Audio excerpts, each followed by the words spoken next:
Every year, thousands of Brits head to Europe for a dream new life.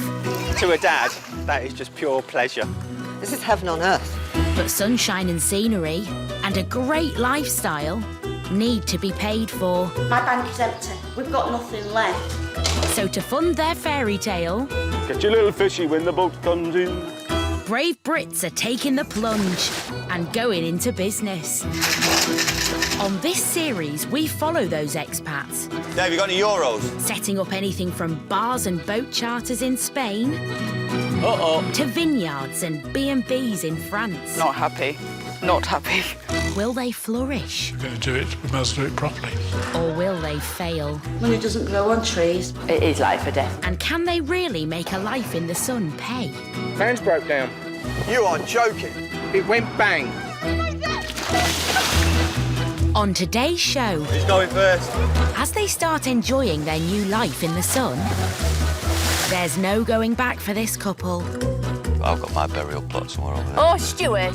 A reluctant expat finally moves to France. I feel relaxed already, just because it's warm. But how long will her new stress-free life last? Kim wasn't very satisfied with my parcels, but it was unprofessional and he had to redo it, which I was quite hurt about. And a tough businessman finally cracks. I know he's got this hard exterior. No, he's got tears in his eyes already. As his diving centre prepares for expansion.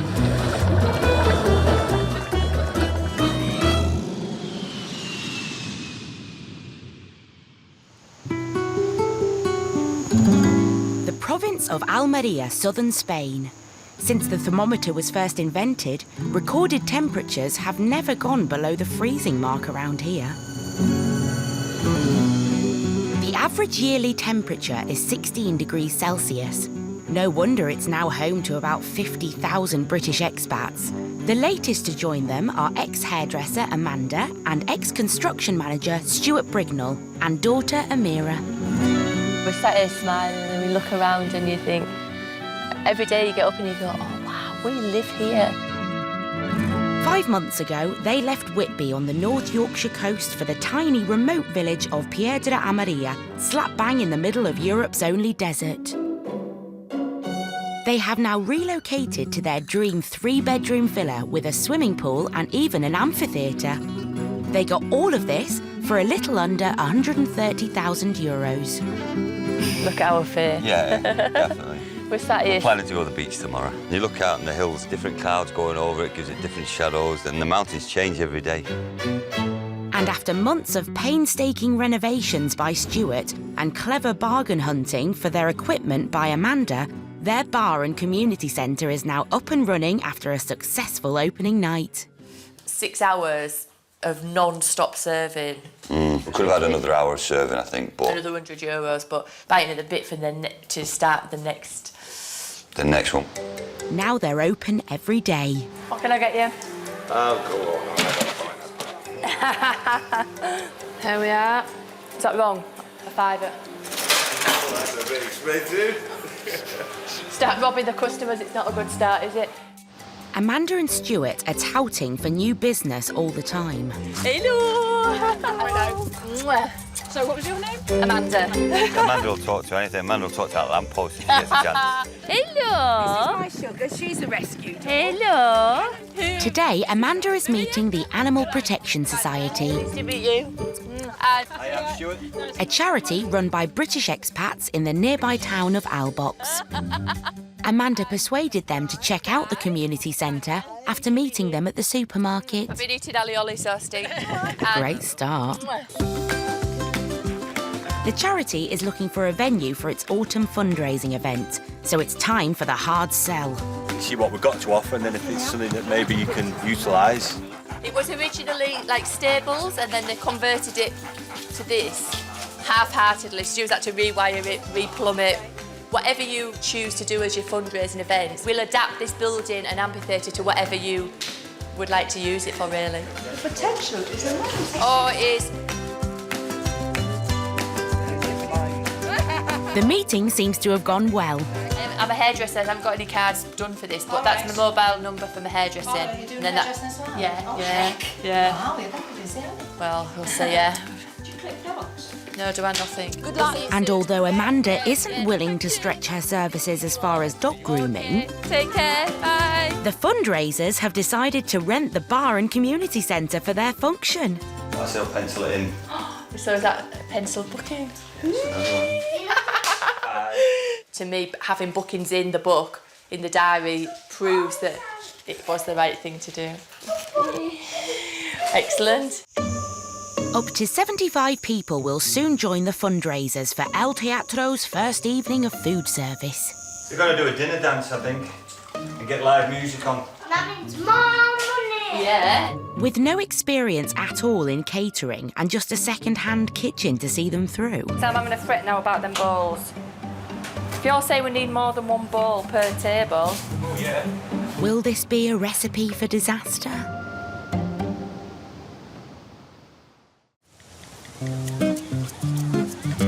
Marbella, southern Spain. This town has attracted the international jet set for the last 50 years. It's in the centre of a 27-mile coastline of sandy beaches, which enjoy 300 days of sunshine a year. There are also more golf courses per capita than anywhere else on the planet, making it one of the most popular destinations on the Costa del Sol. That'd be brilliant.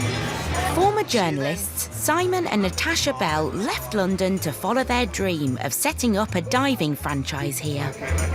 So, like, this is today's receipts, all written by hand. And it's been a great success. In the month of July, they have had 255 customers here, and the bookings have gone up tenfold since the start of the season.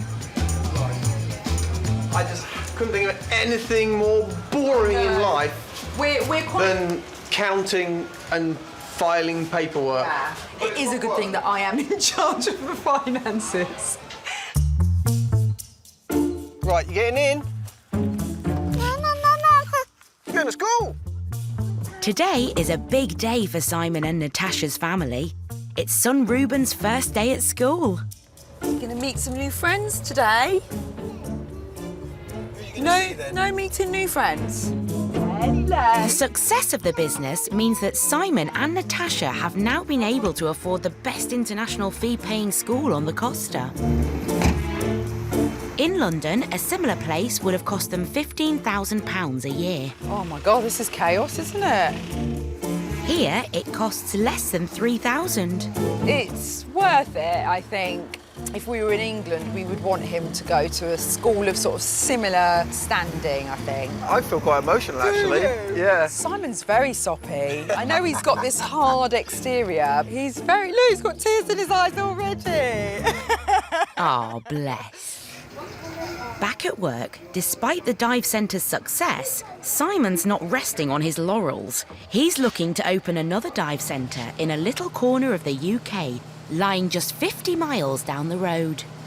Gibraltar. We could easily attract hundreds of people a year to Gibraltar to come and dive with us from all over the world. And yet there's just one dive centre in the whole of Gibraltar that, to be honest, does need a little bit of competition.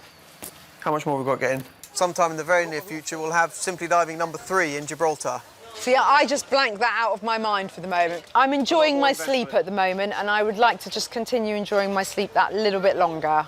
In a bid to convince Natasha, Simon's organised an exploration of underwater Gibraltar and is taking his trusty team, including ex-cook Vinny. It's a staff day, anything can happen. And Spaniard ex-commercial diver turned diving instructor, Patricia. I do the hard job always.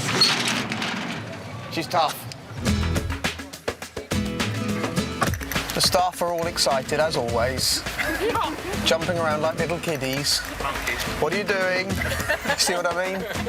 Yeah, the monkeys of Gibraltar are all in this van right now. So what does that make you, Grandpa Monkey?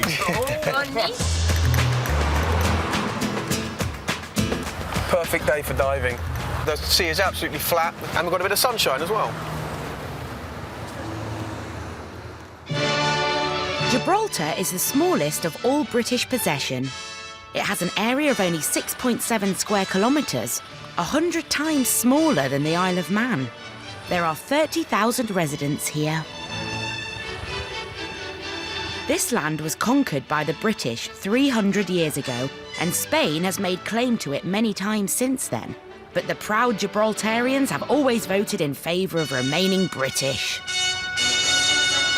Oh, Gibraltar is full of amazing stories, it really is. Where we're diving, in the very next bay, the story goes, is where Nelson's body was brought ashore after the Battle of Trafalgar in a barrel of rum. Oh, well, he's got lots of history lessons, hasn't he, Simon?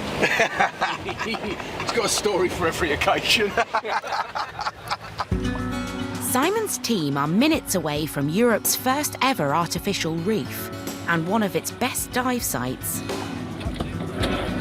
But this is also a difficult market to break into.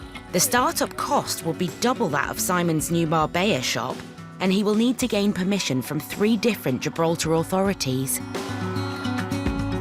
It's virtually impossible, which is why no one's really done it before. There's a lot of people have looked at it and run away, just because it is such a big struggle. Do you know, as well, What? where the word gibberish comes from? Yes, Gibraltar. Because when there was like 100 different languages being spoken in the markets, if you overheard it, it sounded like gibberish. I did know that, actually. Oh, there you go. See? And it's not just the Gibraltar government Simon has to convince. His wife, Natasha, has been firmly against the idea of expanding the business. When Natasha found out we're going to Gibraltar today, she was just a little bit quiet. She has feasible concerns. Behind me is Camp Bay. As Simon and his team prepare for their exploration, will they manage to persuade Natasha? The southern French town of Gaha is a real magnet for British expats, thanks to its fantastic food, wines, and landscape. 6 months ago, Kim Gilbert gave up his £50,000 a year job to settle in this area and take over a Land Rover spare parts business. It's all worked out. Everything that we aim to do, we have done. Changing our lifestyle to something that's sort of rural like this, in a country that we love. On the menu tonight is pork risotto. Being his own boss, Kim can now make the most of the relaxed lifestyle of his new adopted country. Caramelisation of the meat gives it all the flavour. And he has recently developed an interest in French cooking. Going to bring in some vegetables and then some nice French bread, cheese, a couple of glasses of wine afterwards. Good business, nice surroundings. Good sticky risotto. Sounds like a recipe for happiness. But there's one key ingredient still missing. Kim's wife, Jenny, who hasn't yet joined him from England. Well, tonight I'm having a cheese sandwich, I think. I just can't be bothered to cook. Jenny wanted to finish her career as a teacher, so has been staying back home in Blackpool while Kim started up the business in France. I've been a bit like a student. My son came to stay with me for a bit and he said, blimey, it's role reversal here, because he's waiting to see what time I'm going to get in at night. Jenny's been anxious about leaving England and not completely sold on the idea of a new life in France. On Friday, that's it, isn't it? It's all over. It's not all over, it's... Oh, well, it's a new beginning, I suppose. Yeah, love you. Love you too, see you. Bye. Bye now.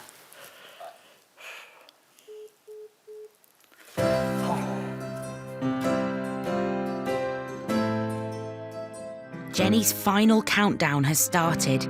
In less than 48 hours, she will leave England for good. In preparation for Jenny's arrival, Kim has been working hard on restoring their French home with his team of British brickies. So what I want to do is, in that room, have a radiator underneath the window and have electric fire sitting in the fireplace. And in that room, I just want to have a radiator under that window, radiator under that window. They have pinned the house together as they rebuild the internal structure. I'm really getting a vibe on this now and starting to realise that All right, we're standing on a few planks, but we could have a floor by the end of the week, so that's got to be good, and the ceiling downstairs as well. Kim hopes to be living here with Jenny while the final work is being completed. I've kind of suggested that the whole house wouldn't be ready, and she seemed to be reasonably relaxed about it. Wasn't mentioning anything about hotels or things like that. I think just being here, living here in a place that is going to be a home for the future, I think in itself is going to be really exciting, a bit of fun. We've had it too cushy for too long. We need to have something a bit rough to sort of have to contrast. In Blackpool, What's the first thing you've got to decide? Jenny is just finishing her last ever lesson. Right, boys and girls, shh. Listen, before you know it, you'll be in my position when it's your last time that you ever do something. So you've got to go out there and have good lives and take every opportunity that comes so that when your last time comes, it's a good one. Okay? Stand behind your desk, please. Jenny's teaching career is over. I will enjoy France. I will enjoy France. Okay, off you go. Although right now she doesn't quite believe that. Touching people's lives like this, it makes teaching a wonderful job to do. So to give it all up and go to France, it actually hurts very, very much.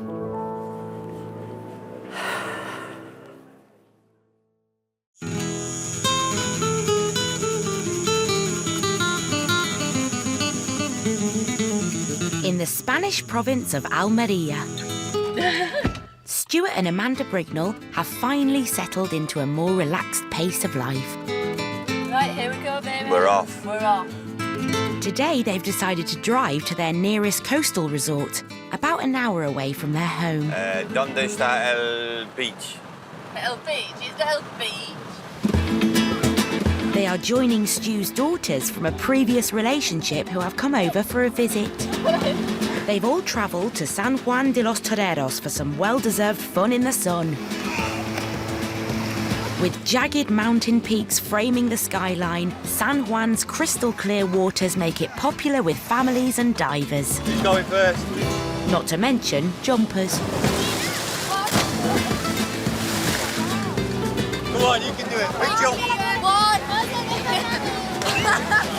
Well done. I'm doing it next time. I did that last year and lost my bikini, so I scared all the locals. She's actually banned from doing it last time.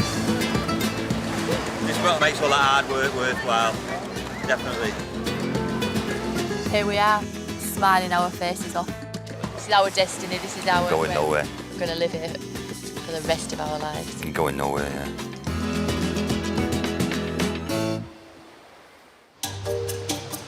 A month after the grand opening, today is a big day for El Teatro. This is sort of our first large event. It's hosting a fundraising evening for a local animal charity. We released the tickets and within 4 hours they were sold out. Catering for 75 people, with many more expected to see the live band. There's no flowers on this table. Yeah, Stu's going to get me a vase. I do think we're going to be quite hectic tonight. I think it's going to be on a par with, if not more, than the opening night, because we're serving food and that as well. Whereas on the opening night, all we really did was serve beer, wasn't it? We've got quite a few volunteers helping from the charity. I think it's going to be a busy one. Tonight, El Teatro will provide a meal entirely based on local ingredients. This is the biggest pig farming area in Spain, where most of the country's chorizo is made. On the menu tonight, pork loin with sautéed vegetables. It's not just like we're doing a chicken in a basket meal, we're doing a really posh meal, which is what we want. For the occasion, the Brignalls have called in a professional chef, fellow expat Steve. He will have full use of the newly fitted second-hand kitchen. Too much clutter. I like it a bit more organised. Mind me pot, Steve. I've lost all my flowers now. Where's them flowers gone? People have moved all my stuff. And I don't know where my sprinkles are now. First job for Chef Steve is to roast 15 kilos of potatoes, which is not looking like it's going to happen anytime soon. God. You had it on, didn't you? I've had it on loads. The second-hand cooker isn't switching on. Take long though. I'll just change the bottles here. With 75 people due to arrive for a slap-up meal, El Teatro's reputation is on the line. I've looked at it loads of times. Yeah. If Stu and Amanda can't get this sorted, then they will be feeling the heat. Can you imagine? Well, it's work, it's actually happening, not imagining.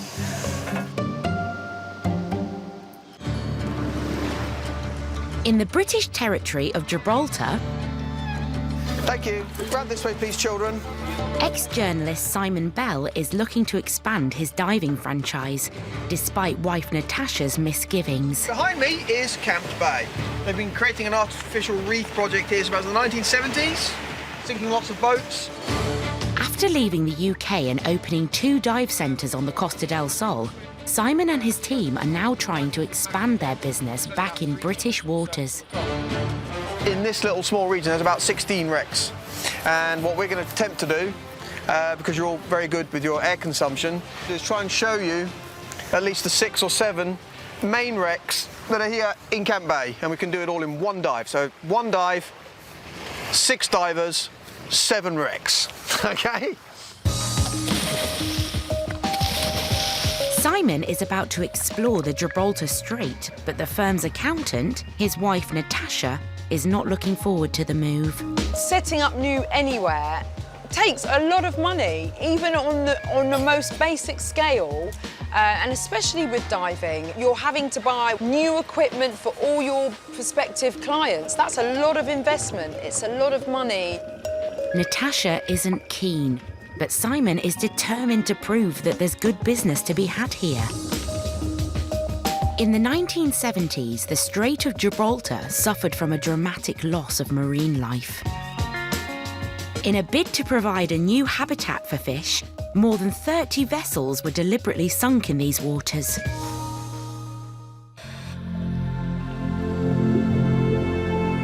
And here are the results of that pioneering experiment. 40 years on, these waters are now full of corals, sponges, and many different species of fish.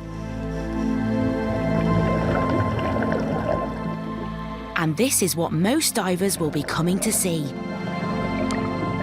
The remains of a 1,000-ton vessel once used to lay telephone cables across the ocean, which has now become a new home for dozens of marine species.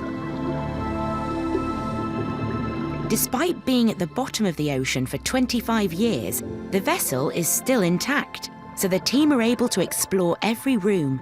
And so will Simon's future clients if he finally sets up shop here.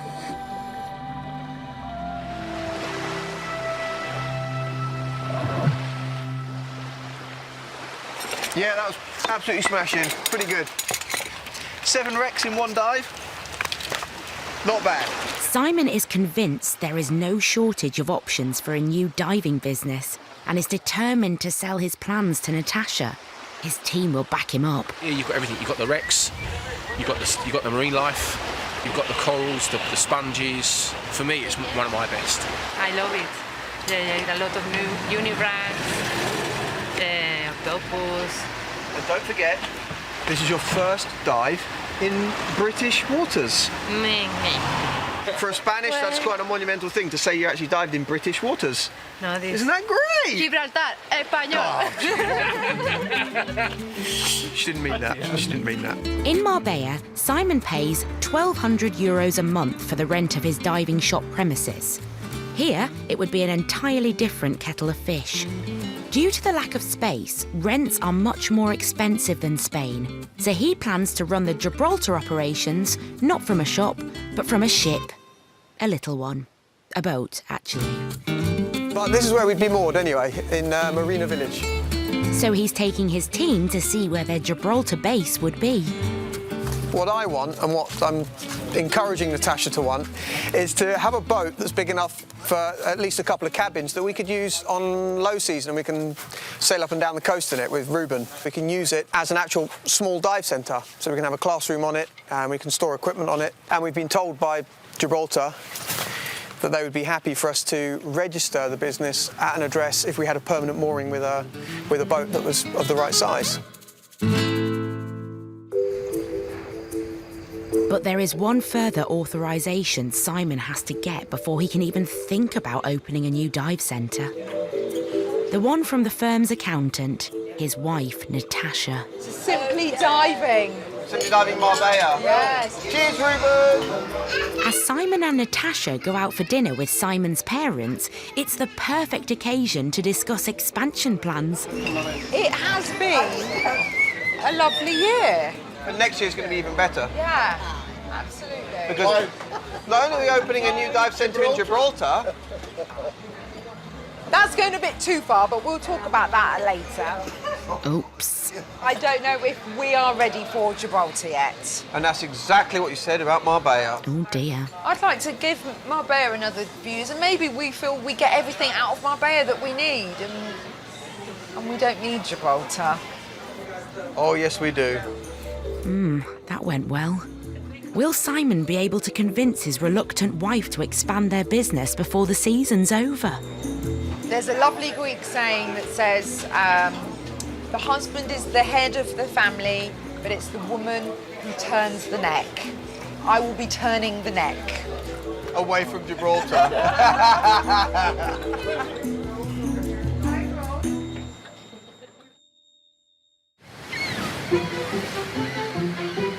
In Blackpool, it's moving day for Kim and Jenny Gilbert. Shattered. Finally, Jenny is about to join Kim in France, where he has been living for a year now. Well done so far? So far, so good.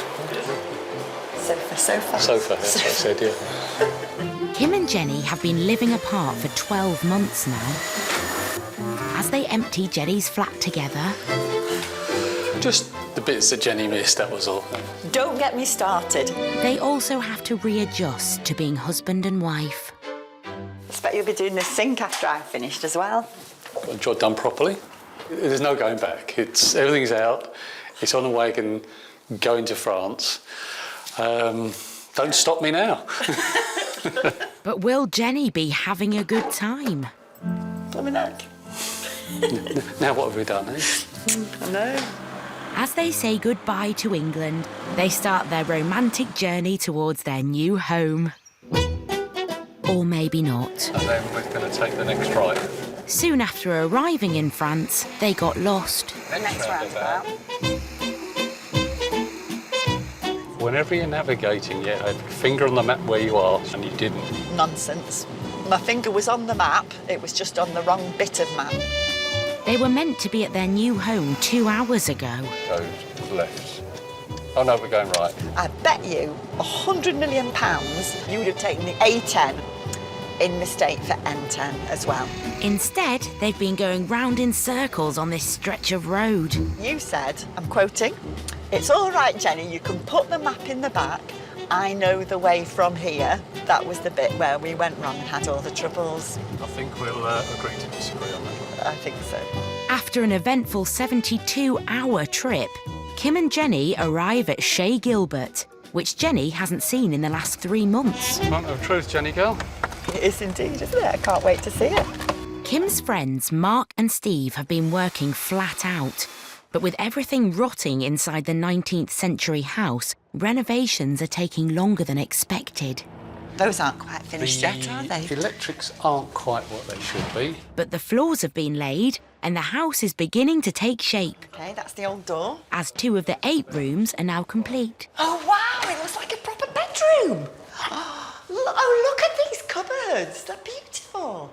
But will Jenny be brave enough to stay the night? I'm waiting to see whether we've got a toilet or not before I'm going to pass judgment on whether we can stay here tonight. I think the key will be the key. To the bathroom? Well, I hope so. All right. Do you want to take it? Yeah, I do. Go on then.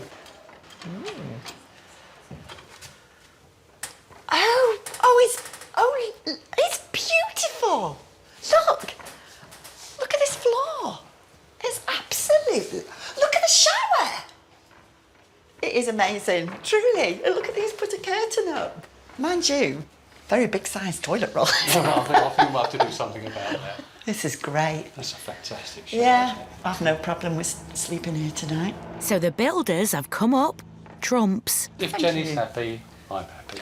Oh, that's good news, because I've got a few ideas for out here. So...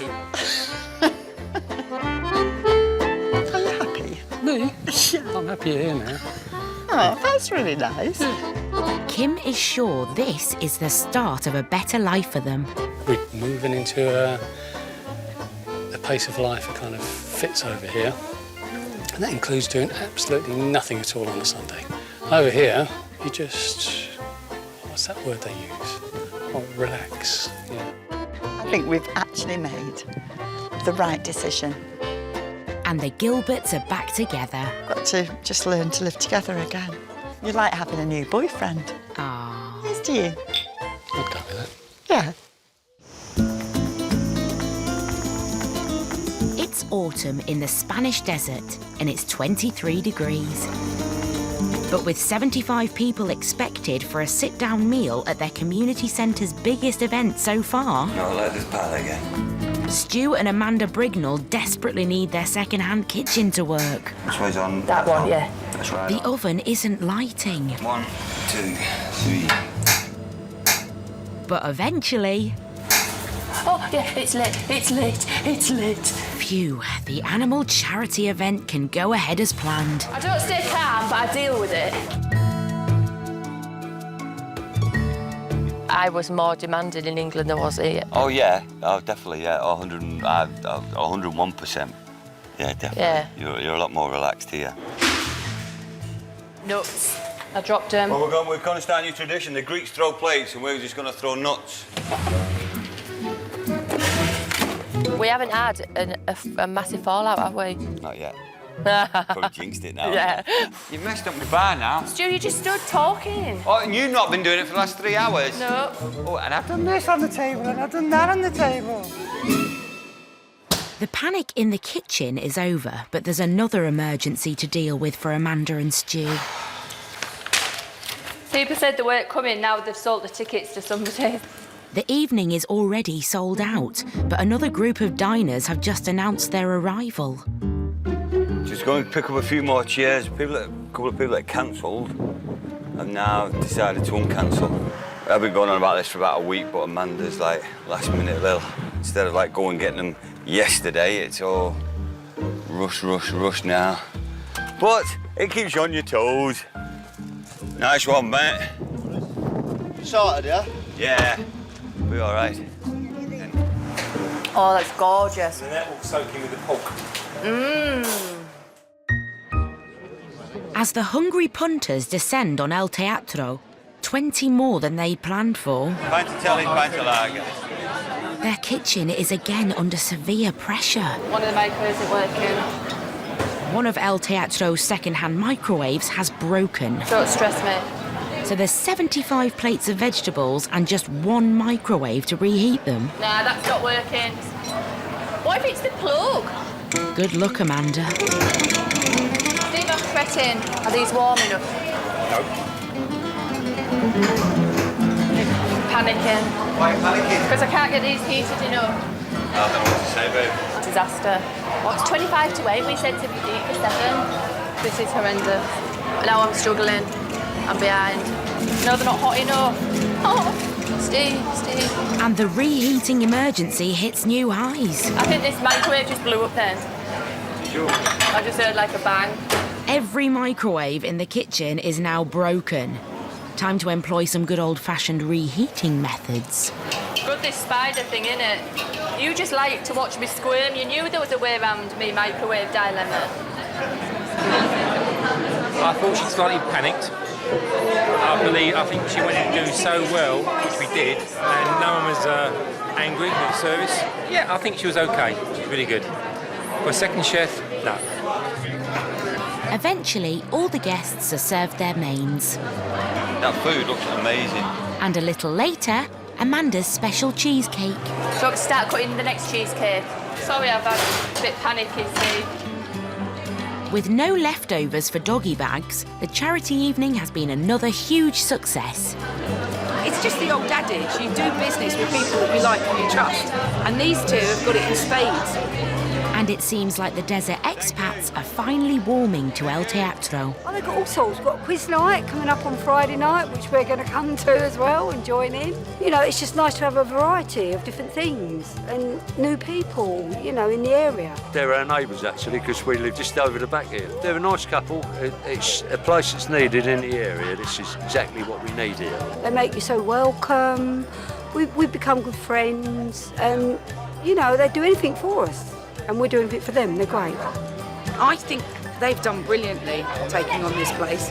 I think they're really, really going to bring it alive. For Stu and Amanda, more hard work lies ahead. Time's now 11 o'clock, there's still, what, 50 people here? I'm knackered. They earned €200 tonight, but most importantly, they earned the loyalty of the local community, so they can now look forward to a comfortable life in their new country. Here we go. For me, I can never imagine living back in the UK. Oh no, I've got my burial plot somewhere over there. Oh, Stuart! Desert life is everything they dreamed it would be. I am 100% happy that I've done it, and I can say that with hand on heart. Same as me. That's exactly. Yeah, it's the right move. Most definitely.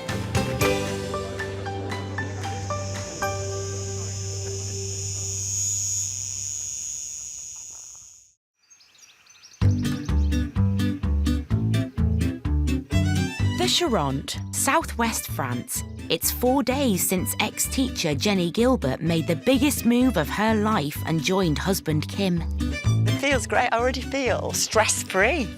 I thought usually in the summer holiday, it takes me probably 3 weeks before I actually relax, but I feel relaxed already just because it's warm and because I'm looking at a great view. Jenny may be finally warming to her new surroundings, but to fund her new dream life, she has to start working for the family business. How will she make the jump from the classroom to the world of car parts? 03 WFL. Kim wasn't very satisfied with my parcels yesterday and told me that it was unprofessional to send something out in such a state, and he had to redo it, which I was quite hurt about because I thought I'd been very inventive in my parcel making. Something which just doesn't work. It's your approach to packaging. I think that does the ticket. Whether Kim thinks so is another matter. Nothing that I do at the moment I can do properly. So everything I do, I'm still learning to do, and it's quite depressing. Tree again. Working with Kim, he's going to get very impatient with me. I can see myself being the cleaner here at some point. And perhaps that's for the best, really. E.g. After a lifetime of teaching, Jenny's struggling to learn a new trade. Teaching, it's what you're used to, it's what you're good at. Yeah. And then there's parcels. I'll turn it the other way around because it looks better. What's he trying to say? Big deal. I wish that were true. At the end of each working day, Kim and Jenny make the 10-minute leisurely commute through the French countryside towards their new house, where there's, well, more work to do. I've actually got a blister from painting. Who would have thought that? This classic French townhouse used to be a depository for car parts when Kim and Jenny bought their business. Kim has been renovating it for 5 months now, and the end is in sight. Pretty soon, they'll have a kitchen. I've given it a good coating of woodworm remover, so hopefully that works, because this is going to be a food cupboard. With Jenny working alongside Kim, the pace of work should pick up a bit. I've always done my own decorating, until you, really. Mind you, I remember once I'd used staples to staple the wallpaper to the walls, but it worked and no one noticed until they looked very, very, very closely. Which is why I'm doing the decorating now. Nothing like DIY to create a bit of marital tension. Are you just going to do a line across there as well? It just seems strange to do it in 2 halves like that. OK, Well, you staple wallpaper to walls. Carry on with your life. Didn't fall off. Pardon? It didn't fall off. Oof, awkward. Just a little overhang on the end. Perfect. Much like you, dear. As if the Gilberts weren't putting their relationship to the test enough today. You ready for your drive? Yes, I am actually. Kim's giving Jenny her first driving lesson on the right, the other side from the UK. Oh my God. He's got. Oh no! I was just thinking it's on my side of the road. Right. Priority was on the right. Go on, go. You have priority. This side of the car is away from the middle as much as possible. Yeah. It's like when his van comes round. Yeah. You want to be over there a bit more. Sunflowers are nice, aren't they? Yeah, just concentrate on the road. Okay. I'll shut my eyes then. I shouldn't do that when I'm driving, should I? No. I'm holding a few vehicles up here because I'm going a little bit slowly. Oh, look at the birds of prey. I just really enjoy seeing them. Okay, just Oh, yeah. watch the road. Cheers. It seems like it's not just French roads that Jenny needs to get used to. She still hasn't come to terms with being married to the boss. I feel sometimes I'm a bit taken aback by the way you talk to me. Nobody has ever talked to me in that sort of, well, bossy sort of way at school. I'm kind of usually giving the instructions myself. Well, you're no longer head of department, are you? No. Are you? No! That's awful, because what if you get power crazed? Next time, in Spain's trendiest town, We're blowing away. a new expat muscles in with her new business idea. I've left my job, I've left my house. It can fail, but it won't fail. Not if I've got anything to do with it.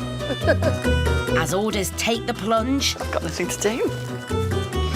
it's desperate measures for Kim and Jenny. Is that your vehicle there, sir? Yeah, that's right. Looks like you might need some parts. Look at that one, that's an amazing one. And a British couple's winemaking dream. I've always loved wine. I like growing food. I mean, it's sort of like gardening on a big scale. But will it turn sour? If we don't get a decent harvest this year, we know it won't work.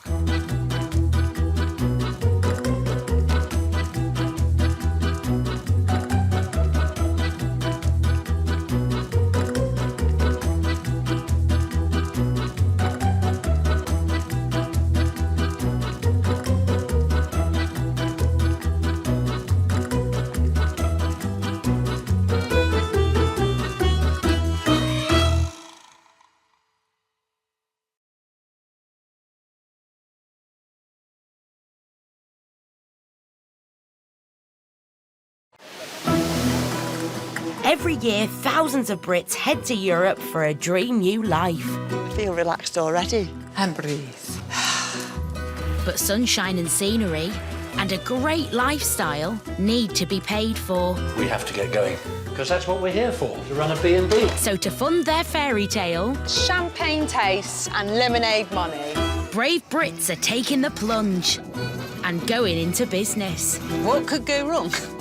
On this series, we follow those expats, setting up anything from bars and boat charters in Spain Suddenly, all hell breaks loose. to vineyards and B&Bs in France. We're in trouble. But will they flourish? Or will they fail? We'd have no money. Oh, la la. And can they really make a life in the sun pay? If we don't give it a go now, there's always going to be that what if. No pain, no gain. On today's show, this British-run holiday centre in Spain welcomes its first clients. How you doing? Very well. But will their waterworks let them down? I'm worried it's got a leak. I'm just going to monitor that it's evaporation or a very expensive leak. All right, all right, all right, all The family settle into their new dream French life. Day is 37. You can't work at pace in that kind of heat. But face an uphill struggle to open their new business. Here's to a good day, right? Two best friends plan to cash in on the start of the tourist season. 380 in 20s, 120 in 10s. But will a blackout cost them dearly? Obviously, it's affected business this evening because we've got to turn people away. Panic sets in a little bit because you don't know how long it's going to be off.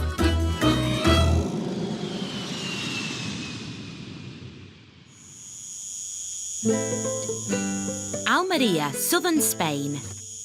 This is the driest region in Europe, with sweltering hot temperatures all year round. 3 million tonnes of fruit and veg are sent from this region to Northern Europe every year. Tiene menu or see? 18 months ago, caterer Lee Bradford and his partner, marketing executive Peter Thompson, gave up their jobs in Watford to come and live in the tiny desert village of El Puertecico. The other side of the mountains over there, you've then got the sea. Got the sea. So we're sort of 35 minutes from the beach. It's a big contrast to what we're used to in the UK. Living in Watford. Yeah. Peter and Lee bought 4 traditional country houses for just £175,000. They spent another £40,000 and 18 months renovating them, and now they're about to start renting them out. We've been keeping a list of things that they've not thought of because they're men. 2 weeks ago, Peter and Lee had a dry run in preparation for their first commercial booking, courtesy of Peter's Aunt Sharon. Melamine crockery for children.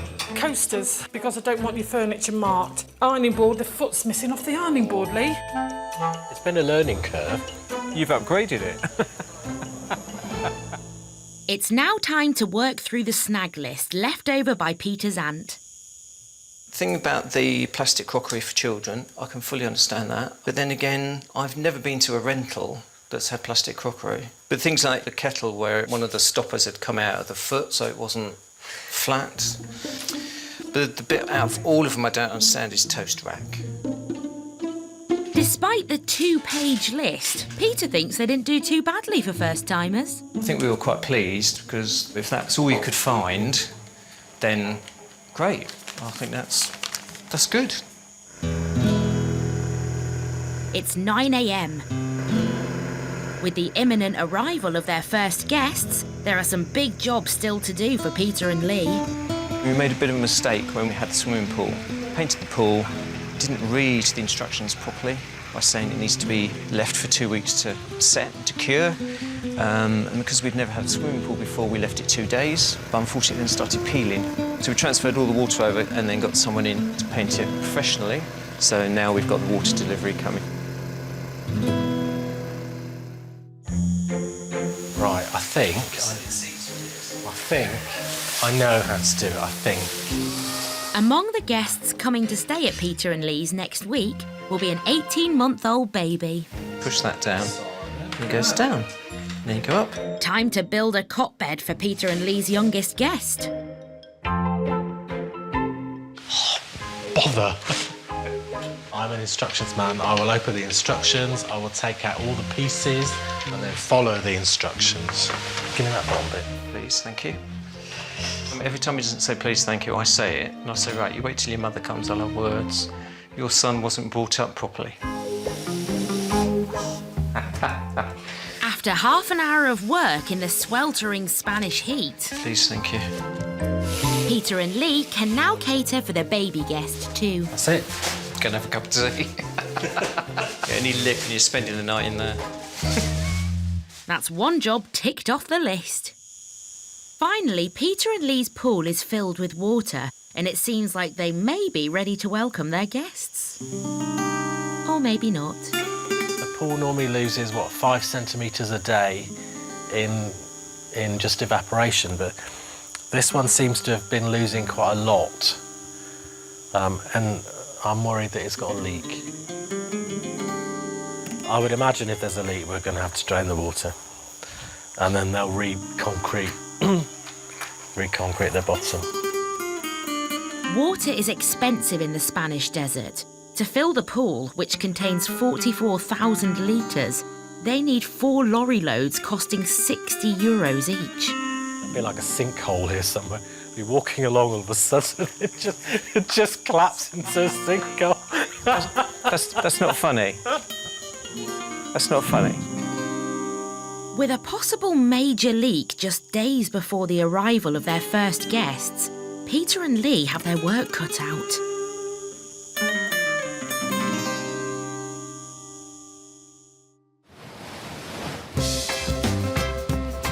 The Costa del Sol in Andalusia, southern Spain. area where sunshine is guaranteed 300 days of the year, and the cost of living is 30% lower than the UK. The town of Fuengirola was a traditional fishing port, which has now become one of southern Spain's main tourist destinations, thanks to its many attractions, including parasailing and a marine park.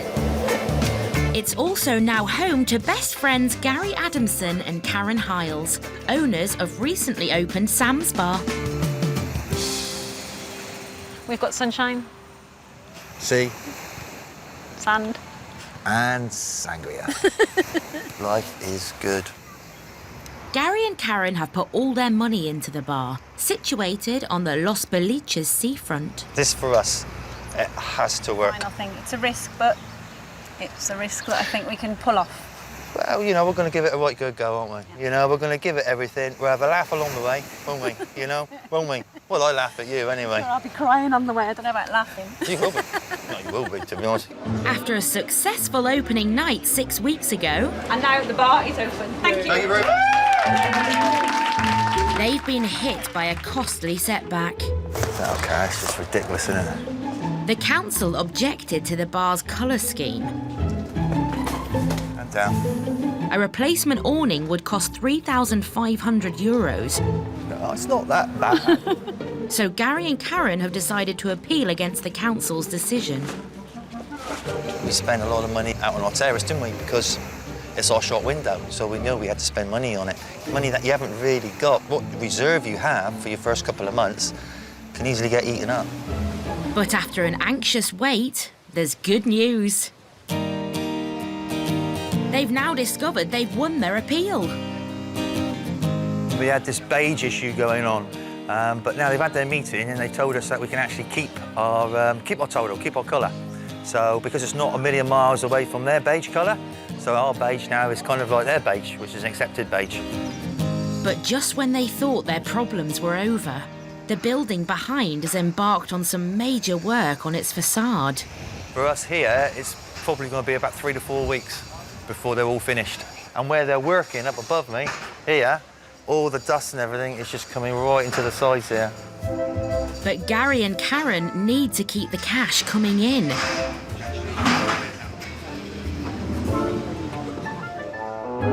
A big credit card bill is due at the end of the week.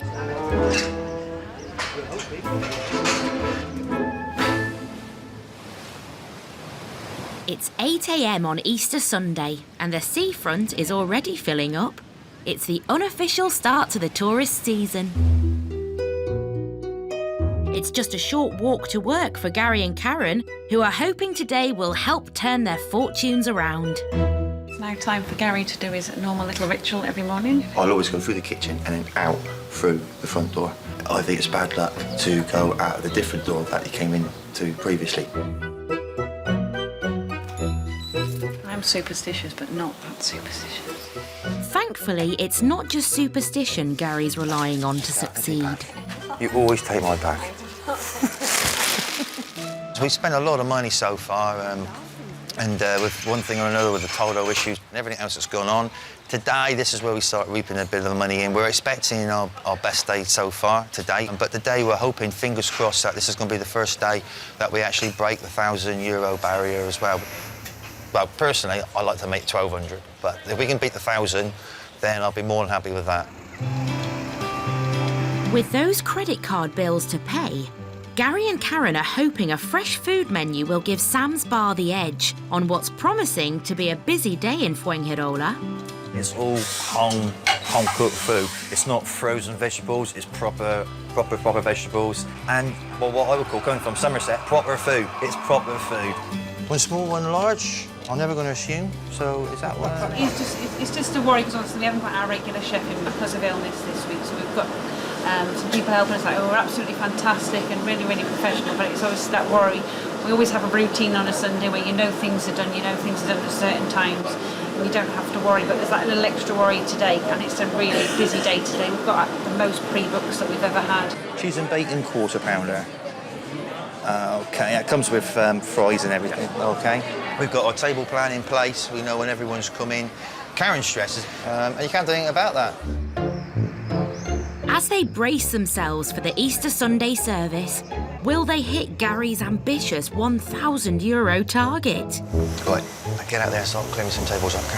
Don't forget you're the boss, off you go. Lead by example. The Dordogne.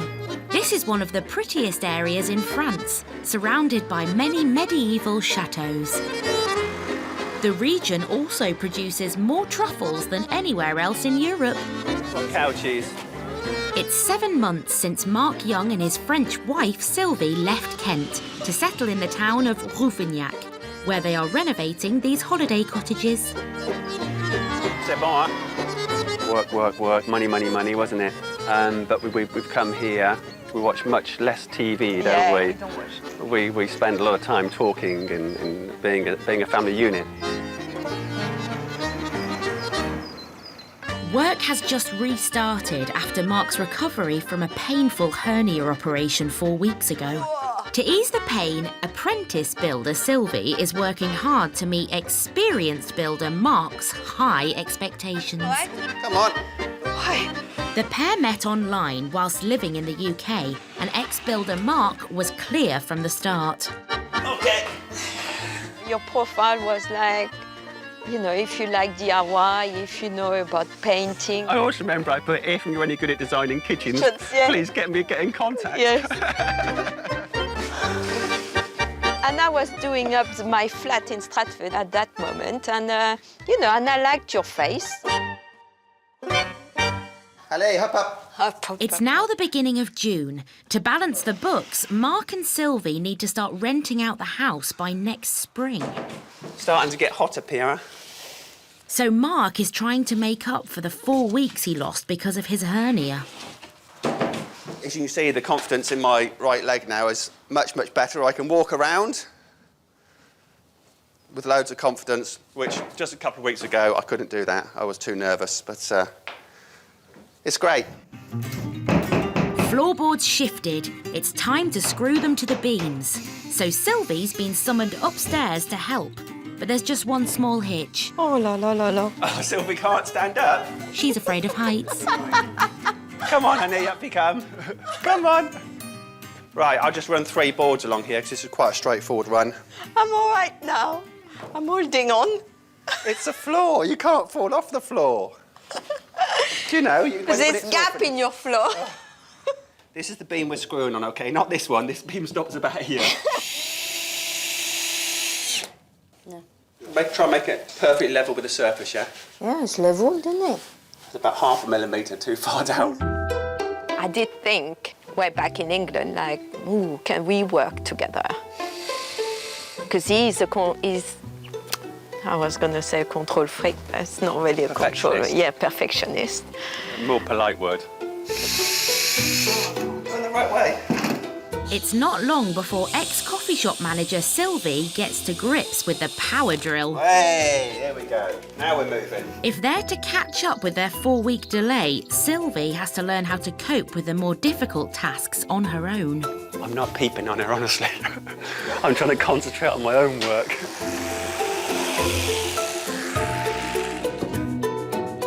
It's a bit too much. We can't have a gap like that. No. Sylvie's wonky floorboard means that Mark will now have to do the job himself. Oh, it's terrible, isn't it? It's another setback that prevents Mark from catching up with the schedule, and more hard work for this expat family.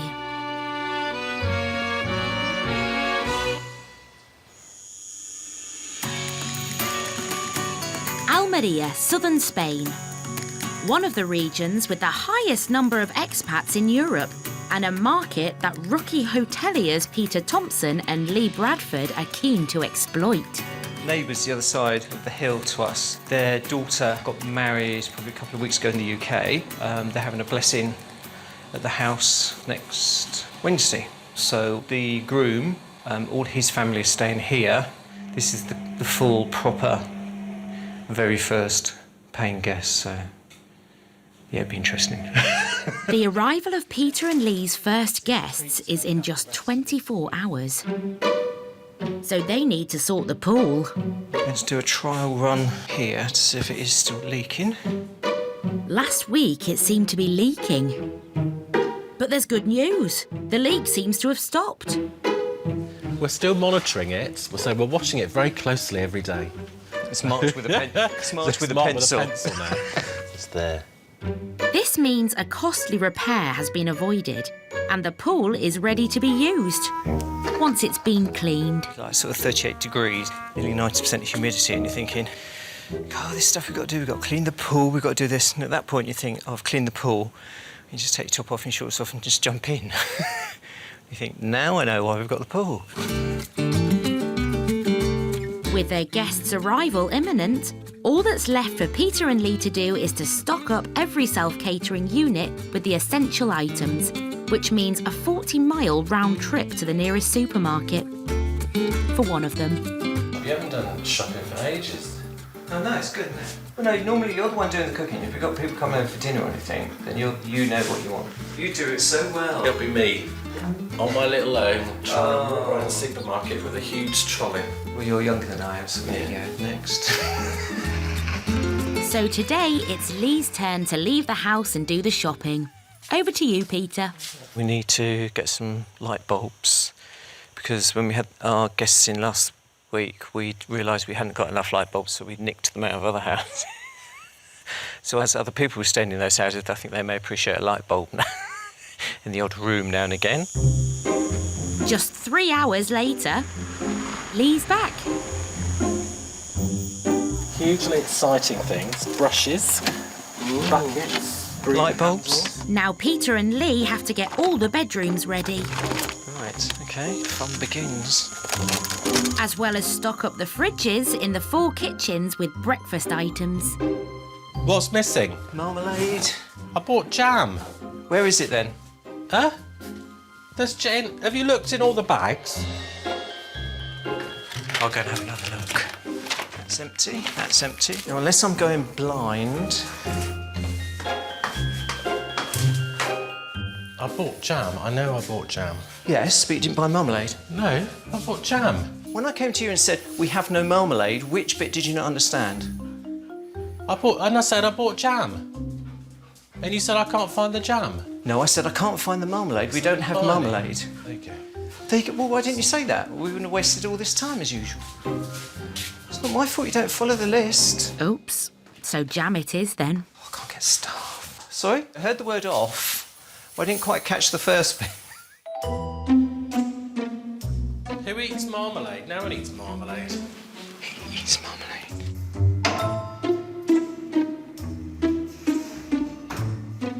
Obviously, I'll cross marmalade off now, so I don't have any. The simple answer to the shopping issue is that if someone doesn't like it, someone can go and do the shopping themselves, can't they? Can't they, dearest? Yes, beloved. Careful you don't fall down those stairs. I'd hate to injure yourself. It's going to be strange having other people here, because we're so used to just two. And then when people do come, they normally stay in with us. So having someone... I can hear movement over there. Who's over there? Oh, yeah, we've got people staying. That's going to be the bit to get used to, I think. Weeks of preparations and meticulous planning to match all the guests to each of their 12 bedrooms. Sorry, Ruth, you'll have to wait. Hi, Peter. Jill, hello. As Peter and Lee's first guests finally approach, How you doing? what can possibly go wrong? Who's in the one? You're in the one. OK, well, we need to move the cot for you, but that's all right. Oops. It seems like the baby's mother has chosen a different room. Let's find out where this cot's got to go. Because if it's got to go upstairs, it'll have to go in another way and out. It won't go up the staircase. Upstairs or downstairs? I'll stick it downstairs. You sure? Yeah. You sure? Have a think about it. OK.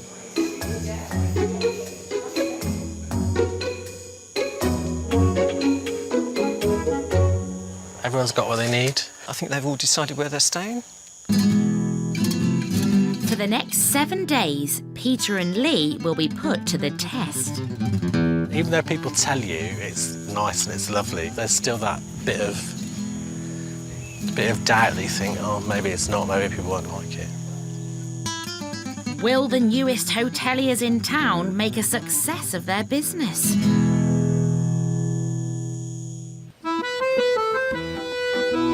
Rouffignac in the French Dordogne, and after 3 months of grafting through the pain barrier to kickstart the family's holiday let business, work has hit a speed bump, and Mark Young has a confession.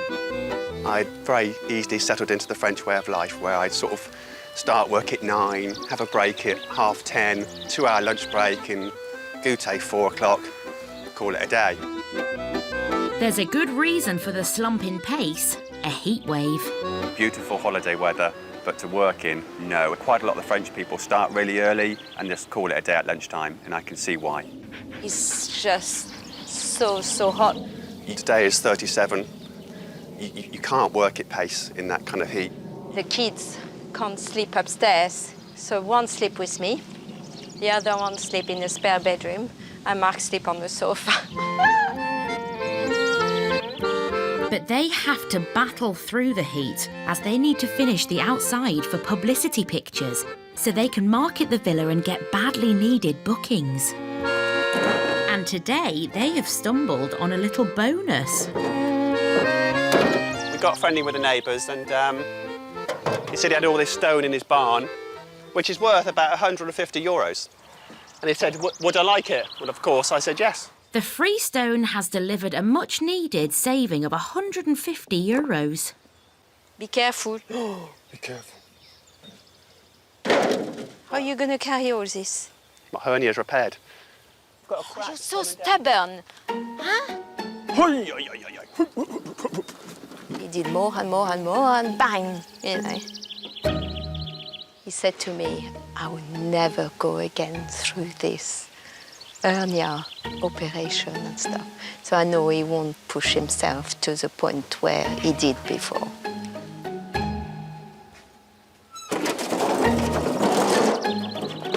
But things needs to be done, so we still have to carry on. Time for Sylvie to have a go.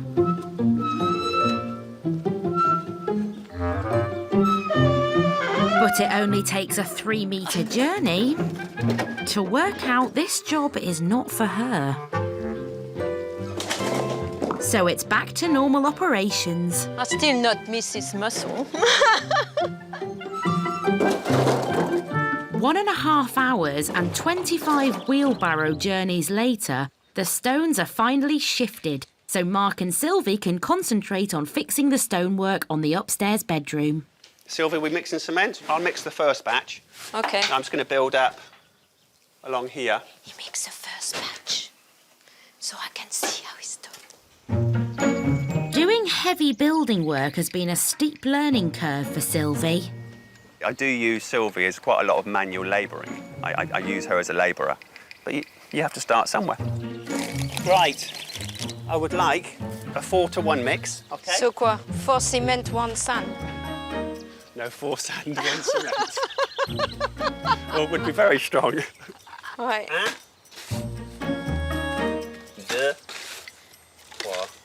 So I'm after quite a stiff mix, OK? I'm getting it all in. OK, so that's the kind of texture I'm looking for, yeah? OK. It's just knowing why you're making the mix in a particular way for a particular job. OK. Then you understand it. Yes. You took the mixing trout. Catch.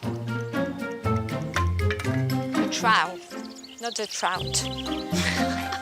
Trout? Trowel? No big difference. Put some more water in it. All right. Just need a touch. So has the apprentice made the grade? Lovely. Smooth, perfect consistency. I'm impressed. Probably a good job that Mark's happy, as he is facing the threat of mutiny. You know, I'm French. Obviously, I want to go on strike. There's lots of work still to do. I'm shattered. I'm sweating. I need some fluids. Will this Anglo-French partnership overcome their inexperience and the searing heat to catch up with their building schedule? Sylvie's in the pool. I don't believe it.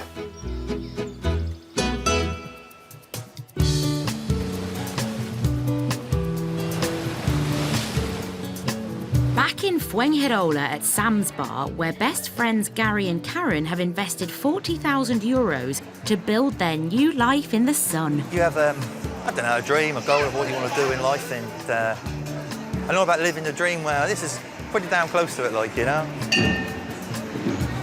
It's Easter time, when spectacular processions take place all over this part of Spain.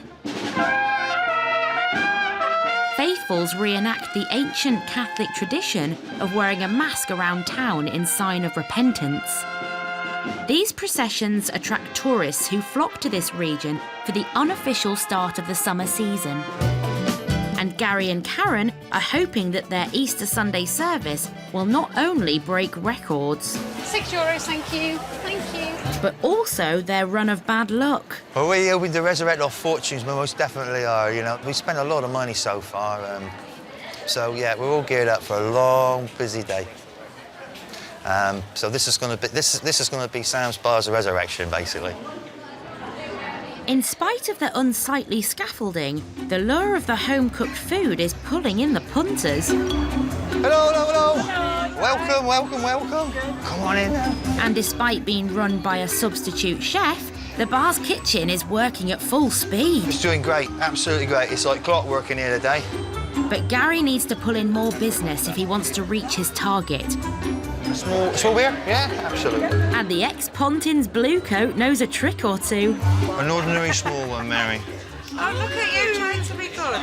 Don't believe The usual there, Mary, yeah? Just the usual for you. The usual small one. We've got a small beer, and we've got a small white, and we've got a jug, a white, a large white. It's just a bit of fun. It's what it's all about, isn't it? You know, have a good banter with the customers, and they come back, hopefully, like, you know. As long as you don't upset them too much. We try our best not to. 50 pre-orders, and they're all coming in, plus walk-ins off the street, and it's coming out lovely. Absolutely fantastic. Mary, did you want a dessert at all? No. You might do in a bit, no problem. I'll get you drinks for now, then, all right? As the last of the meals go out... That's it, finishing it. Lovely, thank you. It's been their busiest day to date. This is absolutely fantastic for us. Like, yeah, they're coming in from all angles at the moment. We can't put them on tables at the moment. We're asking them to come back. It's exactly what we wanted. Couldn't ask for no more. It's fantastic, absolutely fantastic. So have they managed to reach their €1,000 target?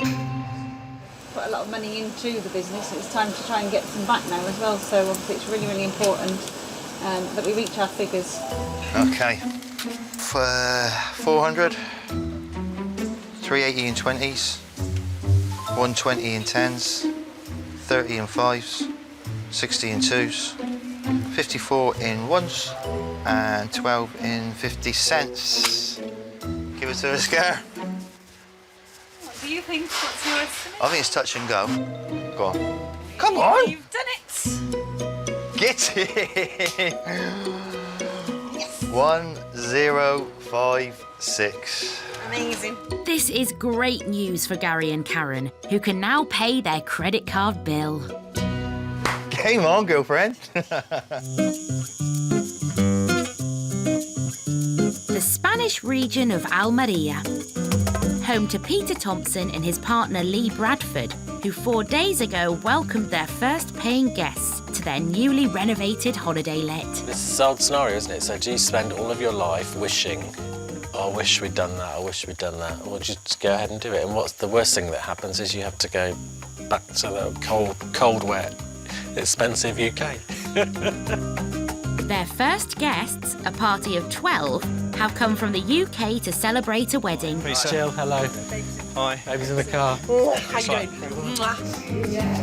They decided to book all of Peter and Lee's rooms after driving past the house during the renovations. Newlywed. Yeah. I used to live out here for about 2 years, so we wanted my Spanish friends out here to come and enjoy the wedding as well, so we thought, why not have two? We had a look round, and they hadn't done everything, but they were in the middle of it, really, and covered in paint and stuff like that, literally at that time. Right? After 18 months living alone during the renovation... Shouldn't you be doing something as well? We should give new jobs, shouldn't we? They're now adapting to looking after the guests on the complex. But it was good when you see people walking around with a beer, you just think, you obviously feel at home. Or have we not bought enough alcohol? It's crucial for Peter and Lee that their guests enjoy their stay. I see it as a good opportunity because if they like it, they'll go and talk to other people about it. Whatever. They'll either like it because it's nice and peaceful and tranquil, or they'll go, "Ooh, it's very quiet here, isn't it?" Toilet flushed. We have toilet paper, hot water, lights, hand wash. Right. Even though their accommodation is self-catering, Peter and Lee have planned a surprise meal to impress their first guests tonight. See, Lee's trained as a chef, so he's one of these people who opens cupboard doors and does this and puts together a fantastic meal. And I just can't, I'm not at that stage. The perfect place for food shopping is the town of Huercalovera, 20 miles down the road, where there is a local weekly market.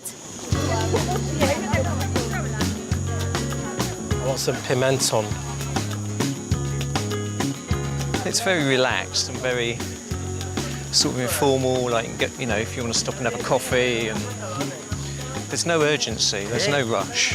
It's a bit like Spain altogether, really. It's all a bit mañana and... A big draw for Chef Lee is the array of fresh fruit and veg on offer. In the UK, you'll get produce picked unripe and then shipped in refrigerated lorries to the UK. Here you buy everything and it's ripe. There's a lot more flavour in because it's allowed to ripen on the plant. The only downside is it doesn't last, you have to use it straight away.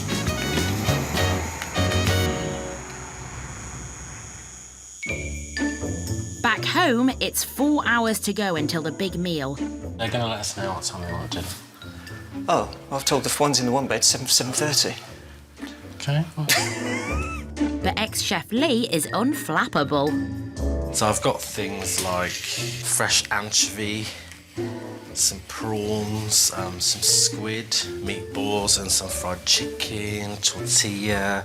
So I hope they eat all those sort of things. Lee used to feed 13,000 students a day as a university caterer in England, but he knows the success of this meal might help to bring in more customers, so satisfying tonight's guests is a must. Well, we need to make enough to live on, so it is quite important. We need to make enough money to keep us here without one of us having to go back and work in the UK. Which a lot of people do. There's a lot of people that have to go back and work in the UK. Because unless you work for yourself, there's very little work over here.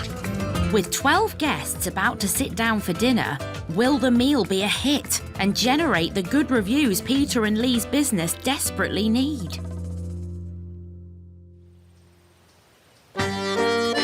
It's summer in the French town of Rouffignac in the central Dordogne. Hundreds of thousands of tourists have arrived in the area to enjoy its traditional markets and the many local attractions. But there's no rest for husband and wife, Mark and Sylvie Young. Today is just like so hot, close to the 40s. It's now August, and after completing the floor in the loft, they're braving the summer heat to complete the outside of the holiday home. So I come in every half an hour and we'll see how he's doing, if he hasn't melted yet. Melted? I'm like fried like a piece of bacon. Oh yeah, fried. I need some more than that. I need more than that. All on my back. All right. Exterior work has to be finished by the end of summer so they can start advertising for next year. I can't really help, we only have one scraper. So... With time running out, they can't afford any mistakes. I'm paying the price for being so stupid yesterday. I rendered this wall yesterday and you've got to scrape it down 3 to 5 hours afterwards. So I thought what I do, I just spray it all with water, keep it moist and come out and do it today. Well, it's set like stone. But it's become quite personal now and it's sort of like me against the wall. Honey, refreshment. Or do you want me to scrape? Let me have a scrape. It's not the purpose. It's scrape. I'm still teaching her English because she so often corrects me on my French. You scrap away. Constant difficulties and delays mean that Sylvie is still being roped in for the hard work, despite her inexperience. When I work with you and then you get really grumpy because my work is not to your standard. It's the wind. I'm just keeping the wall wet. She just walks offside. Just walk off, She'd be yes. sacked for that. Where are you off to? Once Mark has put his wall right, he will tackle the big cosmetic refurbishment of the Gites outside area. The main job's a patio. We've got 5,500 little tiny tiles. I'm hoping to lay 500 a day, you know, I just don't know. But no regrets about coming to France and doing this. I'm absolutely loving it. Sylvie and me always had a good relationship. It's even better now, you know, when a couple spend a lot of time together. Sometimes it's not so good, but in actual fact, it's even better. I really enjoy Sylvie's company, so it's good. Oh, Vinny, well, thank you all. It's been a pleasure. I feel exhausted, but I'm pleased with that. Let's go. I'm going to go have a shower. I'm going for a drink. Ali, lock up. Come on, Jess.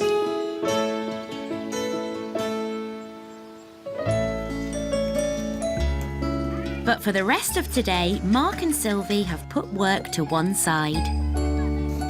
They're having a housewarming party with their neighbours and some of their friends who've come over from England.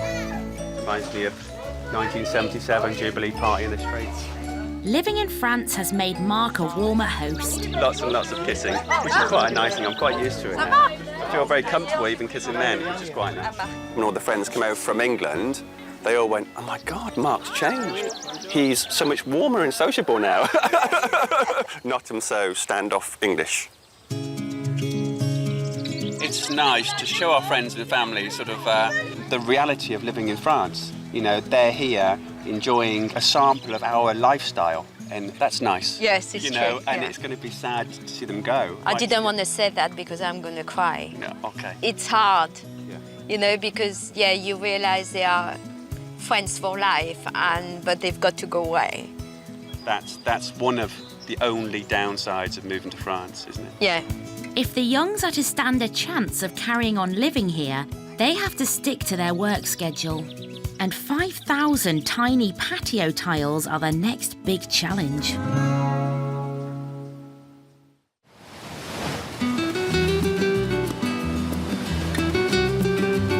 In Fuengirola, southern Spain, Sam's bar, run by best friends Gary and Karen, has enjoyed a successful start to the summer season. The bar exceeded our expectations, in all fairness.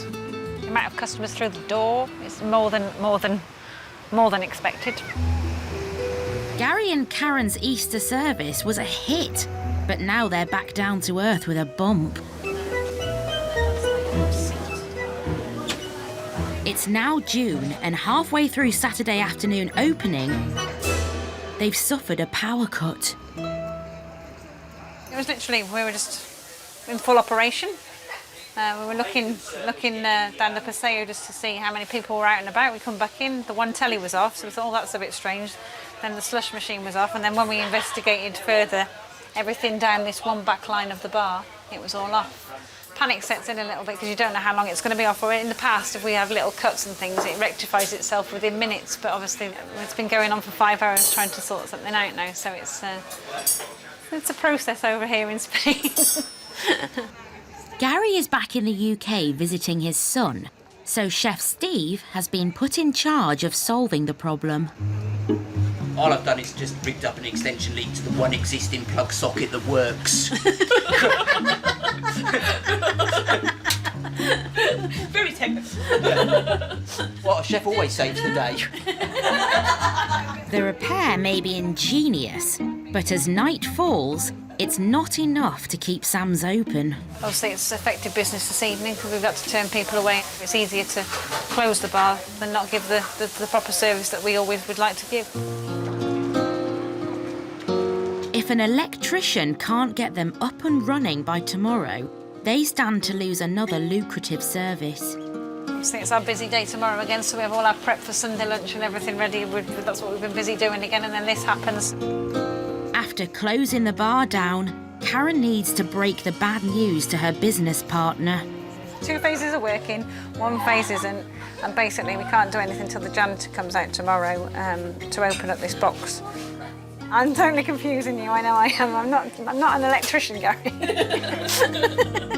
All Karen can do now is cross her fingers, and with a firm promise from the electrician to be there in the morning, Karen better hope that his mañana does really mean tomorrow. Next time. These are beef skewers. Peter and Lee struggle with their first ever dinner service. There's nowhere on the table I'm to sure put it. there's a space to put that. You really want me to show you where that space is? As they near the end of their gîte renovation project, I'm just mentally exhausted. I've just decided that I've had enough. will Mark and Sylvie manage to finish the job?